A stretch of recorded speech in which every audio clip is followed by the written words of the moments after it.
Oke, Bismillah. Bismillah. Assalamualaikum Assalamualaikum warahmatullahi warahmatullahi wabarakatuh. wabarakatuh. First of all, let's pray and say thanks to our God who has been giving us mercies and blessings. Secondly, also salam and salam to our Prophet Muhammad sallallahu alaihi wasallam. Hello everyone, my name's Maulana Ibrahim and welcome back to our channel. And I'm here I'm here as your host, and I'm here with my co-host. Fakul Asifak from Tendi Cafe. Welcome back to our program WET Weekend Weekend English English Talk. Talk.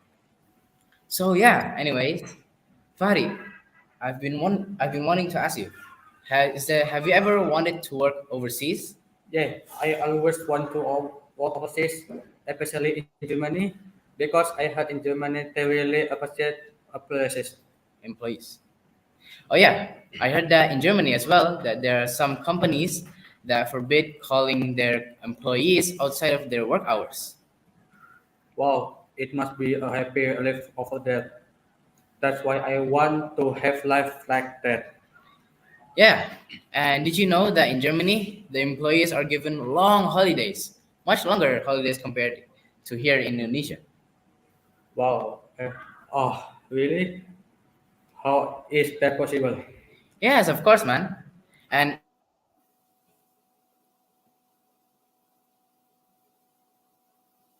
want to know work at a company in Germany, okay, so let's call for our speaker. Drum roll, please, Mr. Mr. Stefan. Stefan.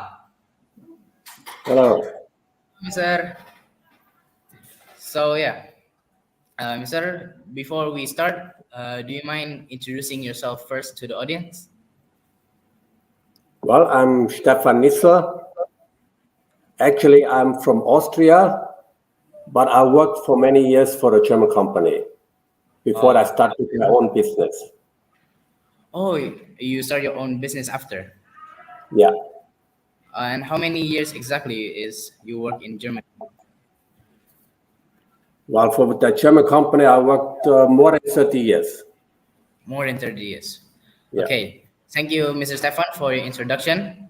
So basically, the viewers and myself personally have been wondering, is it possible for us to work overseas? Just like you from Austria, working in Germany. So can you please tell us, how did you get started in your career? And what are some of the first challenges that you face as well? Well, after, sorry, excuse me. Is it okay? Yeah. Well, basically, I was born in 1963 in a very small village in Austria. We only had about 600 people, inhabitants. So I was the number 3 out of 6 kids. Just to talk a bit more from where I come from. So I came from a lower middle class family. Life back then was very simple, not much of technology and so on. So when we got our first TV, I was in my teenage time and only black and white. So we had no computers, no handphone, no internet. So we also did not have much toys either to play with as a child. So basically my childhood was just a playground across our house on the river banks. A lot of times we are in the nature. So after finishing my primary or middle school, I start a vocational program as a garment tailor. So at that time, it was very normal for the countryside that we went into some jobs or some works just as a carpenter or as a mechanic or something like this. University at that time was on the countryside, very hardly heard of it. So this was more like for city people and for people who was a little bit more wealthy, who can afford this kind of education.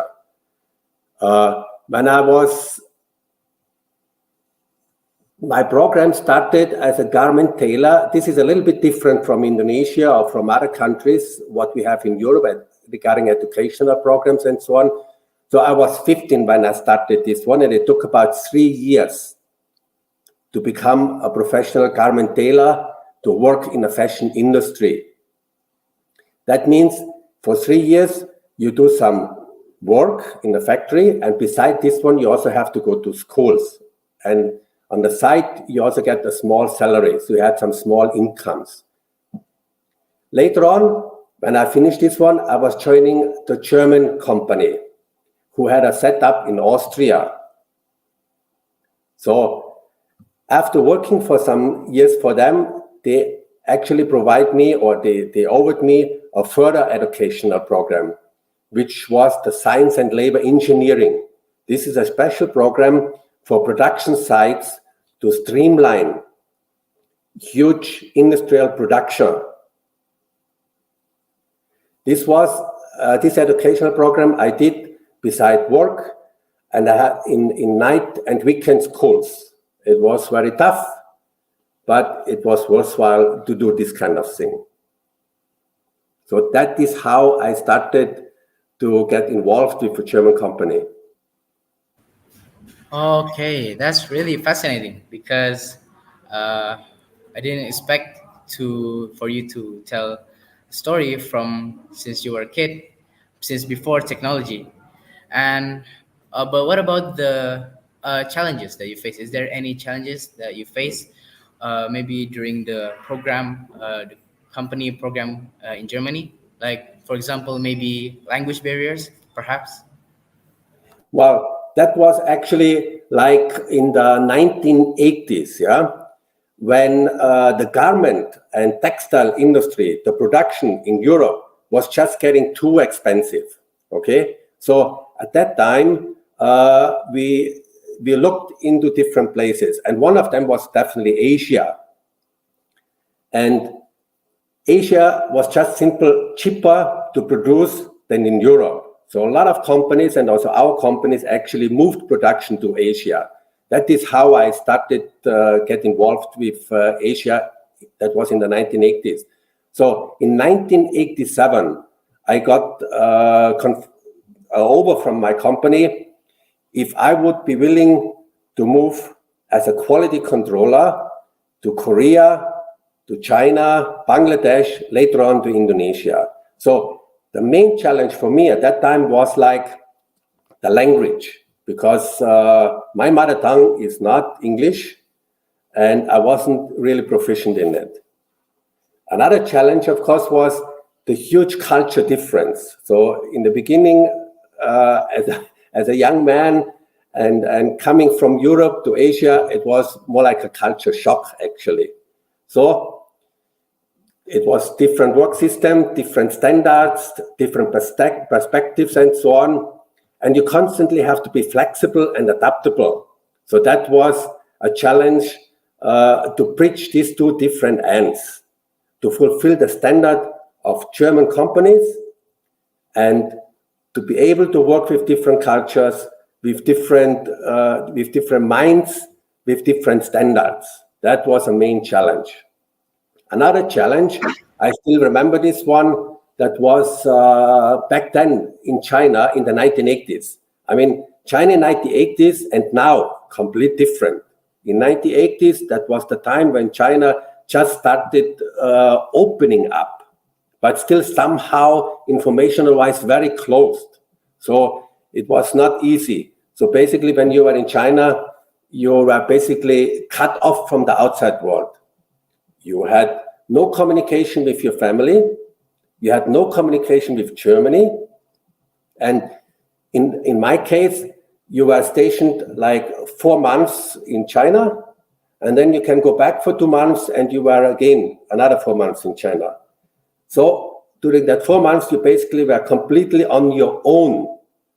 Any major decision, anything would happen in there in production, either private or business-wise, you face by yourself and you have to make on your own. So you had no emails to communicate. Telephone was like, it was existing, but it was impossible to call. That was no technology like that, no internet, no WhatsApp. That was the big challenge. That must be pretty hard, especially in the past. Thank God today we have um, many multiple ways for communicating long distance and stuff like that. And but can you tell us maybe like how you overcome uh, the challenges? Like for example, the language barriers, right? Maybe what did you do? Did you learn English, or how did you learn English at that time? Well, Because yeah. the best experience or the best way to learn is basically you're in an environment where you're forced to speak. So this is actually the best. So if you're ending up in China or whatever, and you do business and your environment all is about English, you will improve by yourself. So that is actually the best way. So it comes So if naturally. Yeah. Yeah. So if you want to learn English or you want to learn a different language, or for example, Germany, of course, the best is you go to that country, you go to Germany, you're exposed in your daily life, all the news, all the newspaper, be open to everything, and it will be much easier, much faster because you're forced to speak. So the one of the best way to learn English or to overcome your challenges is to force to face the challenge yourself. I Right. see. Thank you, Mr. Okay. By the way, can you share your most memorable work experience, Mister? Excuse me, I didn't hear properly. He said, "Can you share your most memorable work experience? Something Oh, that okay. really left a mark in Yeah. your life." Right. Well, it's very interesting. Yeah. Although I was working for one of the biggest company in fashion industry in Germany, but this memorable experience sometimes is a very pity small little things which stuck in your head. And I always explain this again. What happened in work experience and so on. It was back in China also. I remember we produced white garment clothes, yeah, white jackets, and we had a huge problem of the understanding between clean and dirty. There was a different perspective among us. So the workers basically did not understand why I complaining about dirty spots here and there. They did not understand. I can understand why because it's just they lived in a different environment and different lifestyle. So, and I still remember when one time in the production, the guy said, please look at my t-shirt. My t-shirt is much dirtier than your jacket. What do you complain about it? So little things like this is stuck in your head. We accept the production. We shipped out all to Germany. Of course, we had to do a complete re-cleaning in Germany, but small things actually like this is still stuck in my head. And later on, like after 2 years in China, at that time, because it was very difficult and China was not really communication-wise opening up to do a real successful business. So the industry actually looked into different countries also. No? So at that time, there was the move also from Korean factories down to Indonesia. Indonesia was at that time the main country for the garment industry and for textile. That was in 1989 when I finally actually moved to Jakarta and then later on in Bandung. So, and that I have very nice memories. I remember I came to Bandung, to Indonesia, and for me it was like, oh, I arrived in the paradise. The nature, fantastic. The people, very friendly. The food, I loved the food. The communication was at that time, Indonesia was open. So you can pick up a phone, although it was expensive, but you can pick up a phone and you can talk to your company in Germany. That was in China. When you were in China, at that time, not possible. So that is my memory, what I still have. It's great to hear. Yeah, I see. it's great to hear that one of your greatest memories is in here in Indonesia. Yeah. But I want to speak more about some projects.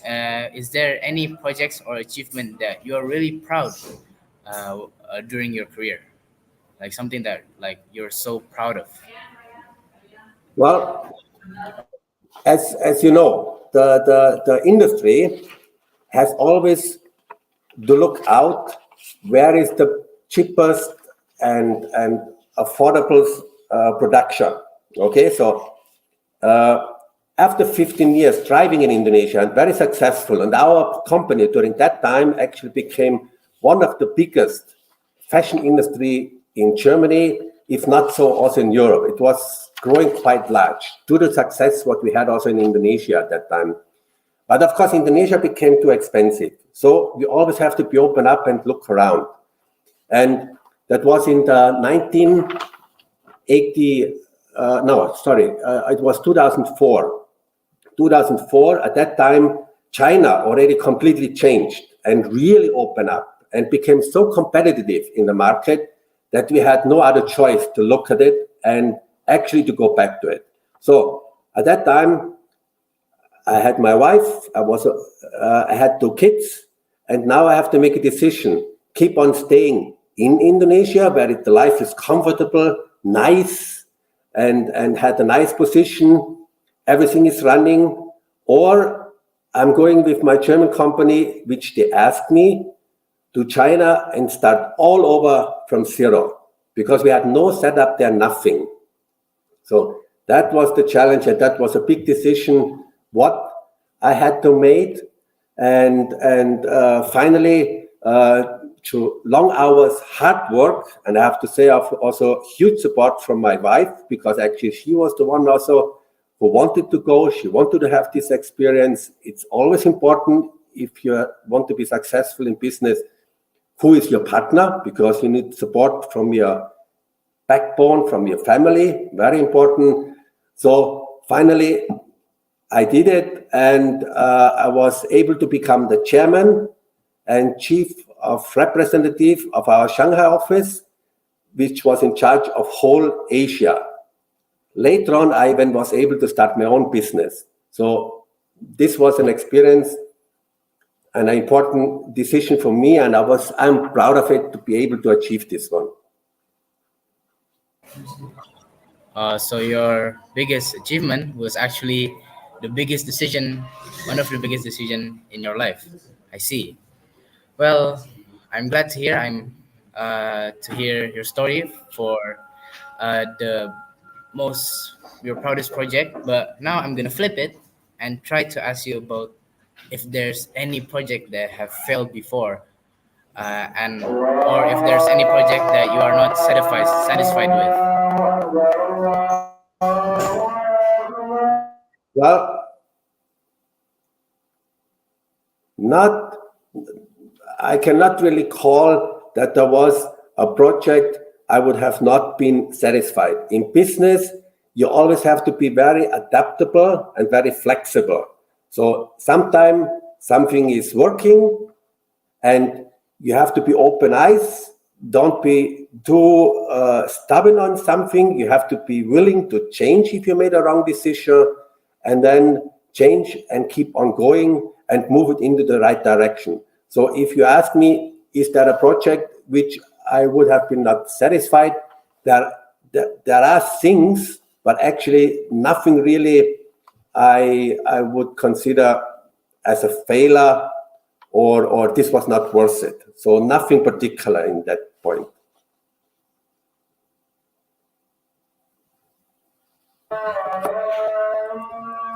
Okay, Mr. When we feel sad. Do you have tips so we can get up again? I'm sorry if the sound is Well, not really clear. when you start something and you think you fail, don't think you fail. What is failing? Failing is if you don't start anything. That means you just sit there and try and take the way it is. If you start something, you're already good, and finish it. Don't give up. Sometime on the way you have to change something, but just be adaptable, be flexible. Never give up. There is nothing like failure. Oh, I see. So we don't So when we think we have failed, don't think that we have failed. It's just a stopping point for you to do even better, or as like Right, right. a point or a thing for you to realize and do better, become better, and continue on going forward. Yeah. Don't be afraid of changing. Don't be afraid of changing something. Sorry, Mr. Stefan. Maybe we can wait for a second, maybe Azan until Azan is done. Because you Sure. cannot I cannot hear your voice clearly, and the students also cannot explain the questions briefly because of the distractions. Okay. Is that okay? Sure. Is that okay? Okay. Sure. We will wait for a second. Sure.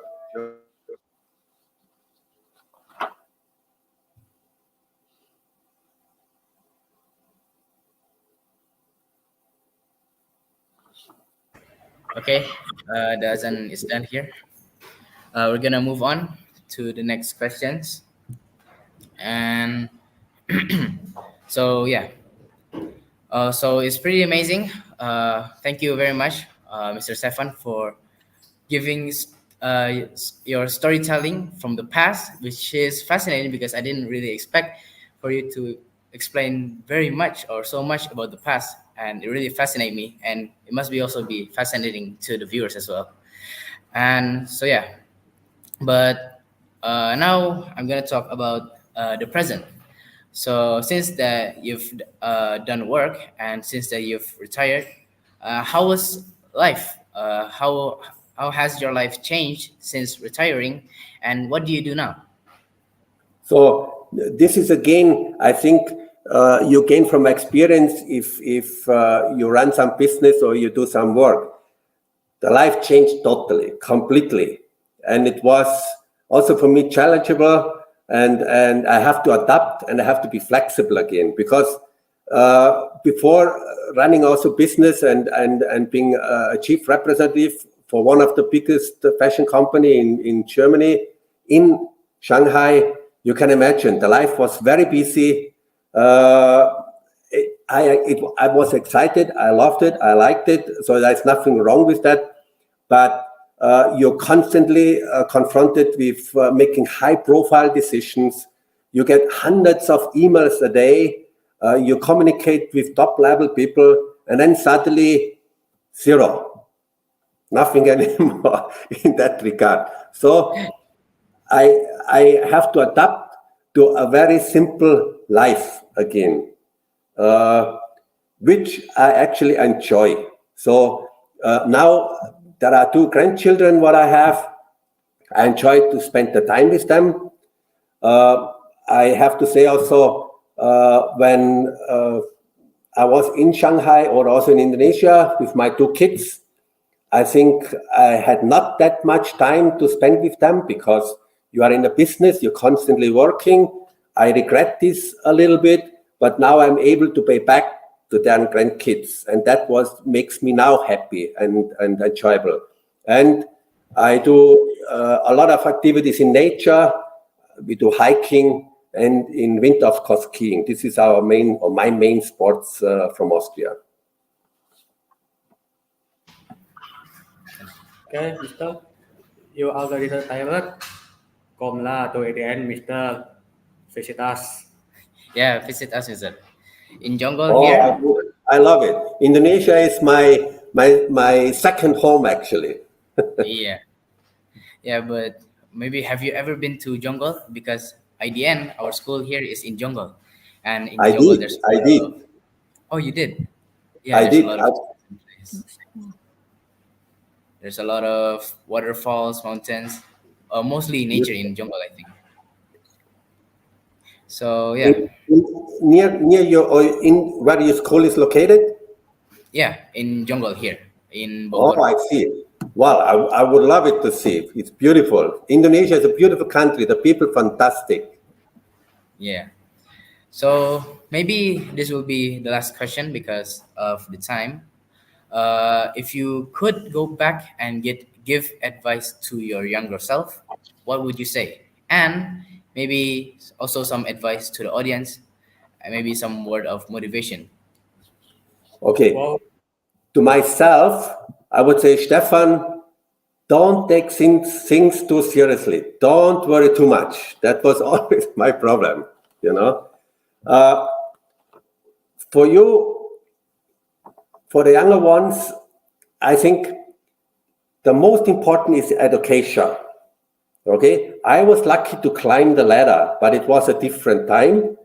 I did have also my side education, which had to be done during night school and weekend school, but I was not able to graduate as a university.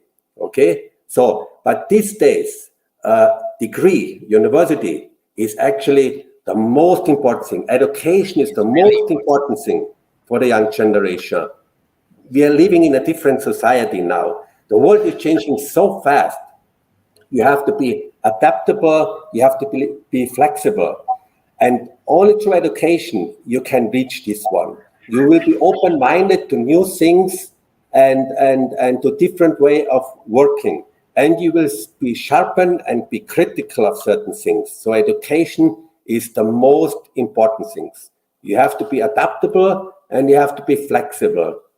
And lastly, what I would like to talk to the Indonesian young generation. In my time, in my industry, I had to leave my country because it became too expensive here in Europe. So we had to move to Asia, okay? But at the moment, the Indonesian opportunities with your economic drive is amazing. Indonesia is one of the few countries who still have economic growth, while the rest of the world is actually suffering or even have a minus. So there is a lot of economic problems. In Europe, in Germany, we have a lot of jobless people. We have issues not easy to solve, but Indonesia is thriving at the moment. And the new generation, in the new technology, you have so many opportunities in Indonesia. You're not necessarily to be successful in business to leave your country. I believe there is a tremendous things, opportunities, what you have now in Indonesia. Yes, to be open to the outside world, if you have an opportunity to go to Germany or to go to other countries, is always important for your life experience because you learn a different culture, you see different people. Sometimes, beside the work, this personal experience is much more worth than you actually think, than actually the work itself, because you learn to accept and to work with different cultures. But business-wise, at the moment, for the young Indonesian, they should seize these opportunities. I think it's amazing. So I'm looking forward and I'm confident Indonesia in the future, as it is already now also, will be very successful and a prosperous country. And I think the young generation is playing a very important role in it. It's a bit different from when I arrived like 30, 40 years ago in Indonesia. Now it's completely different. Wow, we learned so much about German today, Okay, thank right? you very much, Mr. Stefan, for your input. May your words be motivation for all of us, especially to Indonesian young people, and also to myself, also personally. But before we close our program, maybe if there's any questions that want to be asked by the teachers, maybe Mr. Richard, if you want to ask anything.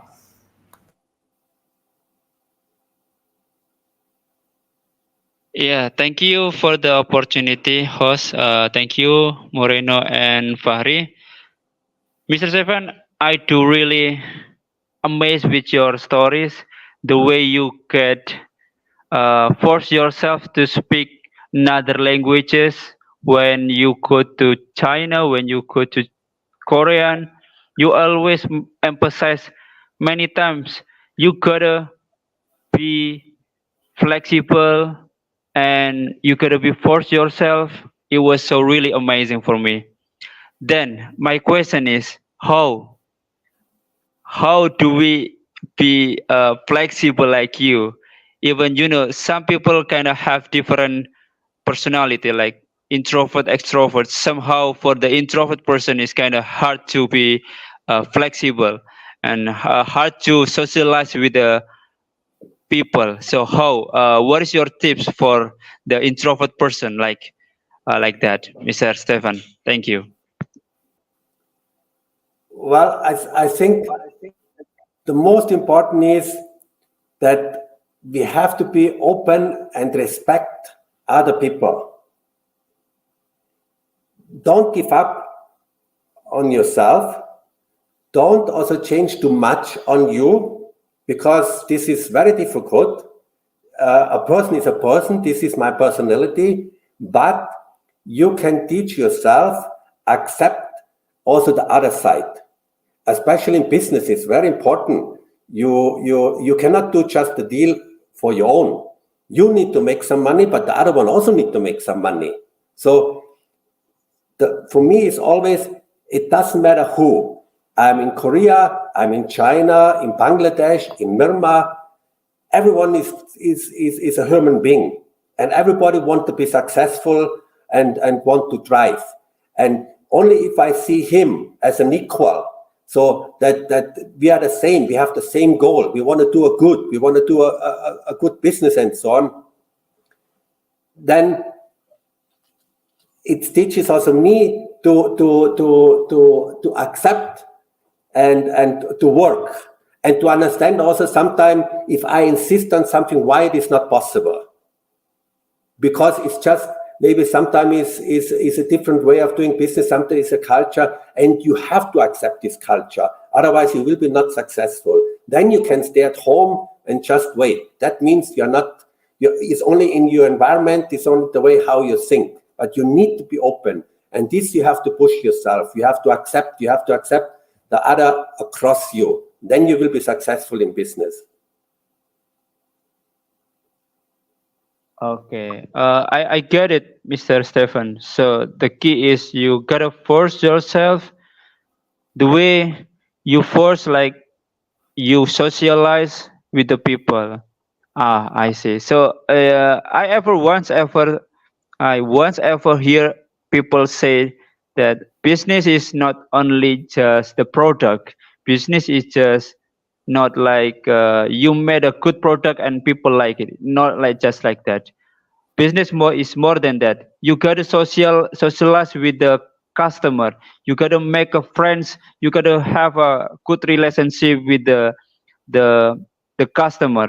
So that's how you make much money. So that's how they called uh, loyalty of the customer. So yeah, I think the key is uh, force yourself with the culture, socialize, and also force. I think the key is force and adapt with the social.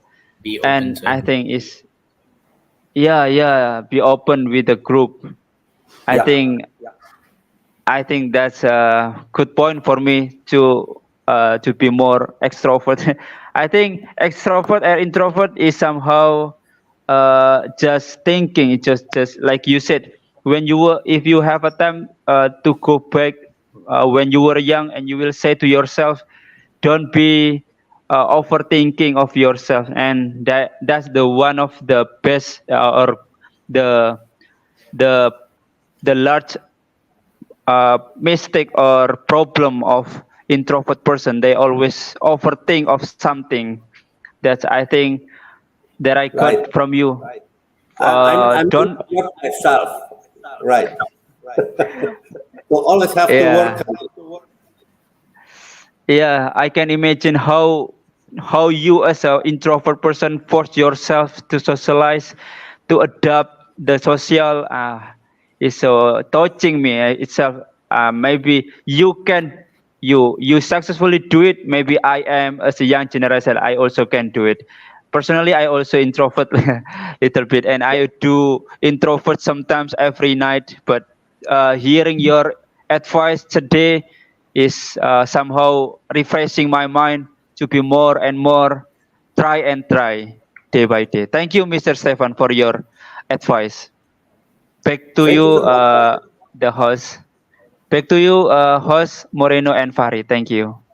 Thank you so Yeah, much of of course. having me. Okay, of course. It's not only to Mr. Richard, also very inspirational for all of us.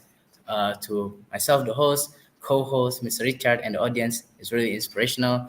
Thank you very much, Mr. Stefan, for your input, for your words of advice to us. Yeah, so do I.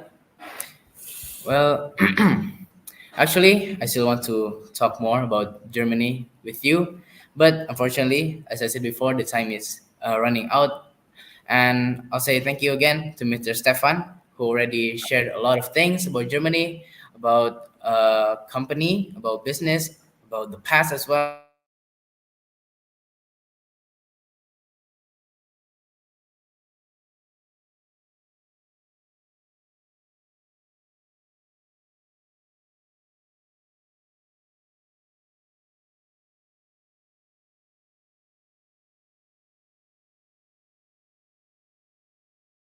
Share